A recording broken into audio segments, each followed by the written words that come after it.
یہ programme American dream homes کے تعاون سے پیش کیا جا رہا ہے۔ اپنا گھر بنانے کا خواب آپ دیکھیں، تعبیر ہماری، امریکن ڈریم ہومز۔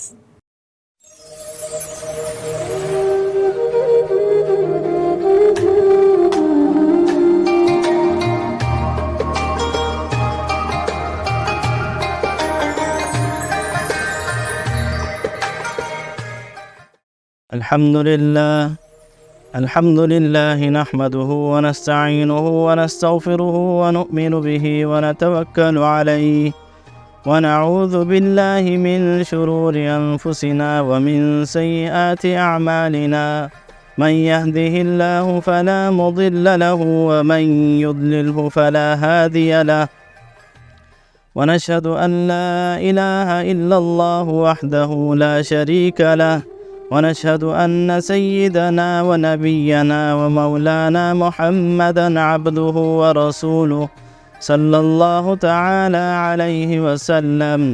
أما بعد فأعوذ بالله من الشيطان الرجيم. بسم الله الرحمن الرحيم. وأقيموا الصلاة وآتوا الزكاة. وقال رسول الله صلى الله تعالى عليه وسلم: الصلاة معراج المؤمن. صدق الله العظيم وصدق رسوله النبي الأمي الكريم. محترم ناظرین، اس وقت میں وائس آف ساؤتھ ایشیا کے اسٹوڈیو سے آپ کی خدمت میں حاضر ہوں۔ میرا نام محمد سلطان ہے۔ آج ہم جس موضوع پر بات کریں گے وہ ہے نماز کا موضوع۔ نماز اللہ رب العزت کا حکم ہے جو اسلام کے 5 ارکان ہے، ان میں سب سے پہلے ایمان ہے، اور ایمان کے بعد جس کا درجہ ہے وہ ہے نماز، اور یہ اللہ کا سب سے بڑا حکم ہے، اس کی بہت بڑی اہمیت ہے، اور اللہ سے لینے کا ایک ذریعہ ہی ہمارے پاس یہ نماز ہے۔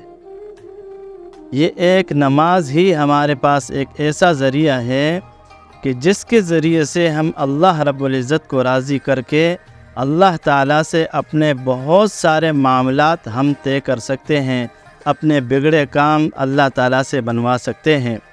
جو کہ صحابہ اکرام وہ بھی اللہ تعالیٰ کے بندے تھے، اور اولیاء اکرام بھی اللہ کے بندے تھے، ہم بھی اللہ کے بندے ہیں۔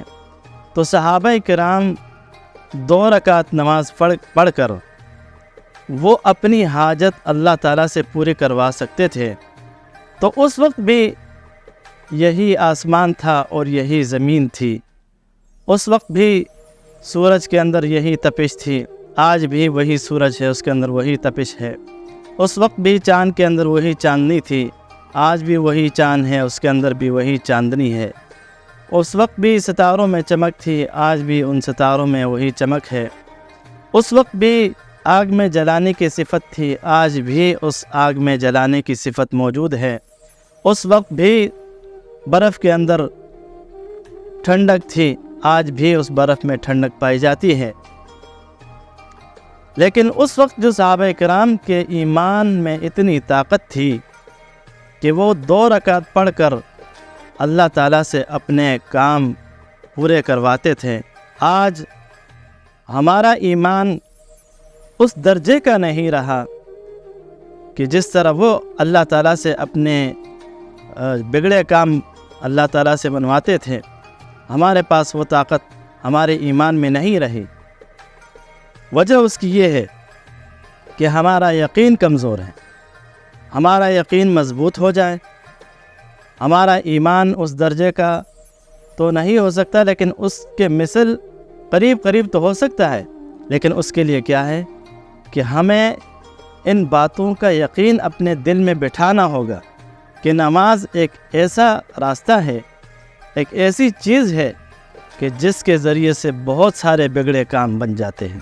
حج کے فرض ہونے کا حکم آسمان سے جبرائیل امین زمین پہ لے کے آئے۔ زکوٰۃ کی فرضیت کا حکم زمین پہ لے کے آئے ہیں۔ رمضان المبارک کے روزوں کا حکم وہ زمین پر لے کے آئے ہیں، عمرے کا حکم زمین پر لے کے آئے ہیں، پردے کا حکم وہ زمین پر آیا ہے۔ یعنی تمام احکامات جبریل امین آسمان سے لے کے زمین پر لے کے آئے ہیں۔ لیکن نماز ایک ایسا حکم ہے کہ جس کی فرضیت کے لیے اللہ رب العزت نے اپنے پیارے حبیب حضرت محمد صلی اللہ علیہ وسلم کو آسمانوں پر بلایا۔ یہ کیوں؟ یہ اس وجہ سے کہ اس امر، اس نماز کی اہمیت کو بتانے کے لیے۔ یہ کوئی معمولی حکم نہیں ہے۔ اللہ رب العزت نے اپنے حبیب صلی اللہ علیہ وسلم کو آسمانوں پر بلایا، بیت اللہ شریف سے بیت المقدس سے پہلا آسمان، پہلے آسمان سے دوسرا آسمان، دوسرے آسمان سے تیسرا آسمان، تیسرے سے چوتھا، چوتھے سے پانچواں، چھٹا، ساتواں۔ وہاں پر جبریل امین نے کہا کہ اب آگے مجھے جانے کی اجازت نہیں ہے، تو حضور علیہ الصلوۃ والسلام بنفس نفیس خود آگے تشریف لے گئے۔ اللہ تعالیٰ سے راز و نیاز کی باتیں ہوئی، ملاقات ہوئی، تو اللہ رب العزت نے اپنے پیارے حبیب صلی اللہ علیہ وسلم سے فرمایا کہ میرے حبیب یہ بتاؤ، جب کوئی کسی کے ہاں جاتا ہے تو تحفہ لے کے جاتا ہے، تو آپ میرے لیے کیا لے کے آئے؟ تو آپ علیہ الصلوۃ والسلام نے فرمایا کہ التحیات للہ والصلوات والطیبات۔ تو اس پر اللہ رب العزت نے فرمایا السلام علیک ایھا النبی ورحمۃ اللہ وبرکاتہ۔ تو پھر جب واپسی میں لانے لگے تو اللہ رب العزت نے تحفے میں نماز عطا فرما دی، اور یہ 50 نمازیں تھیں، 50 نمازیں تھیں۔ فرض کریں اگر یہ 50 ہی ہوتی تو امت کا کیا حال ہوتا۔ لیکن قربان جاؤں، آقا علیہ الصلوۃ والسلام 9 مرتبہ واپس تشریف لے گئے حضرت موسیٰ علیہ الصلوۃ والسلام کے کہنے پر، اور ہر بار 5 نمازیں کم کرتے رہے، یہاں تک کہ 45 نمازیں کم کرا دی، اور 5 رہ گئی تو موسیٰ علیہ السلام نے فرمایا کہ اب بھی آپ چلے جائیں اور بھی کم کرا دیں۔ آپ علیہ الصلوۃ والسلام نے فرمایا کہ اب مجھے حیا آتی ہے۔ تو 5 نمازیں اس امت کو اللہ تبارک و تعالیٰ نے تحفے میں عطا فرما دی، اور اس کا ثواب وہی 50 نمازوں کا ہے۔ تو یہ نمازیں، یہ کوئی معمولی حکم نہیں ہے، یہ اس طرح ہے جیسے کہ انسان کے جسم میں سر، یہ ارکان خمسہ ہے نا، کلمہ، روزہ، حج، زکوٰۃ اور نماز، یہ ارکان خمسہ ہیں۔ یہ ارکان خمسہ میں سے نماز کی جو حیثیت ہے اور اہمیت ہے، یہ ایسی ہے جیسے کہ انسان کے جسم میں سر۔ تو فرمایا کہ نماز کا بہت زیادہ خیال کرنا۔ آپ علیہ الصلوۃ والسلام دنیا سے تشریف لے جا رہے ہیں، آخری وقت ہے، اس وقت آپ علیہ الصلوۃ والسلام فرما رہے ہیں الصلاۃ وما ملکت ایمانکم۔ نماز کا خیال رکھنا، نماز کا خیال رکھنا، نماز ضائع نہ کرنا۔ لیکن آج ہمارا نوجوان، ہمارا بوڑھا، ہماری عورتیں، اذان ہو جاتی ہے، کسی کو خبر بھی نہیں ہوتی کہ اذان ہوئی ہے کہ نہیں۔ وہ اپنے کاموں میں اتنے مصروف، اتنے مگن رہتے ہیں کہ نماز کا وقت بھی گزر جاتا ہے بس اوقات، اور ان کو پتہ نہیں چلتا۔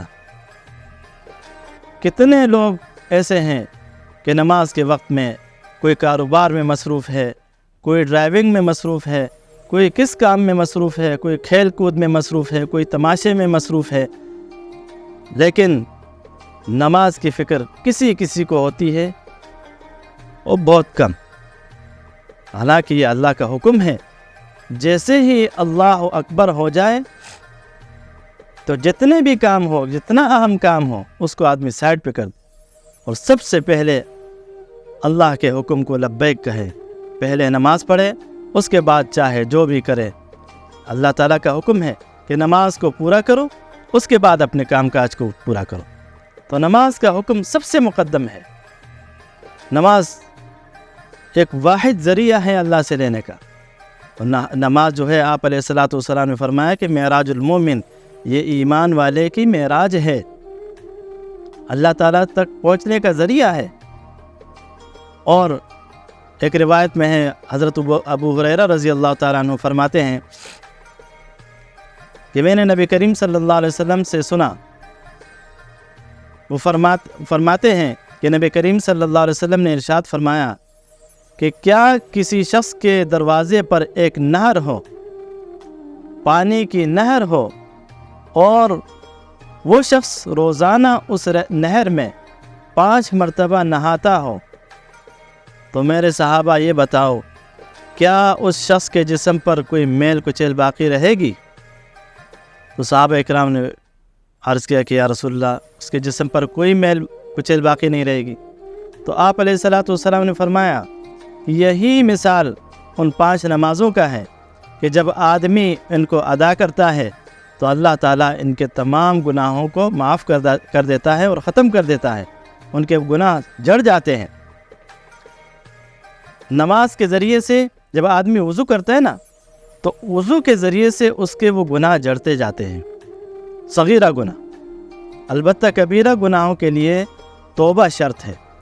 تو یہ نماز یہ اللہ تعالیٰ سے لینے کا ذریعہ ہے، اس کو ہم ٹھیک طریقے سے پڑھیں۔ قرآن میں اللہ تعالیٰ فرماتے ہیں کہ وَأَقِيمُوا الصَّلَاةَ، دیکھو فرق ہے، ایک نماز پڑھنا اور ایک ہے نماز کو ادا کرنا۔ یہ نہیں فرمایا کہ صلوا صلاۃً، نماز پڑھو، بلکہ فرمایا کہ وَأَقِيمُوا الصَّلَاةَ، نماز کو قائم کریں۔ اب نماز کو قائم کرنا کیسا ہوتا ہے؟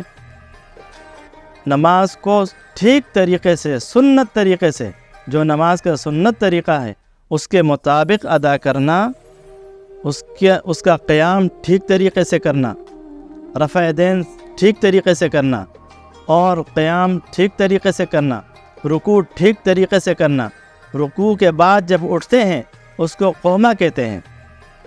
عام طور پر لوگ اس کے اندر کمی کوتاہی کرتے ہیں اور جلدی سے رکوع سے ابھی اٹھے نہیں ہے کہ سجدے میں چلے جاتے ہیں، حالانکہ یہ غلط طریقہ ہے۔ اس سے نماز میں خلل پیدا ہوتا ہے اور کمی پیدا ہوتی ہے، کیونکہ قومہ واجب ہے۔ قومہ واجب ہے، جب آدمی رکوع سے اوپر اٹھے گا نہیں صحیح طریقے سے تو اس کا واجب رہ گیا۔ جب واجب رہ گیا تو گویا اس پر اگر بھولے سے رہ گیا تو اس پر سجدہ سہو لازم ہوتا ہے، اور اگر جان بوجھ کر چھوڑ دیا تو پھر اس کی نماز ہی نہیں ہوئی، وہ نماز واجب الاعادہ ہوتی ہے۔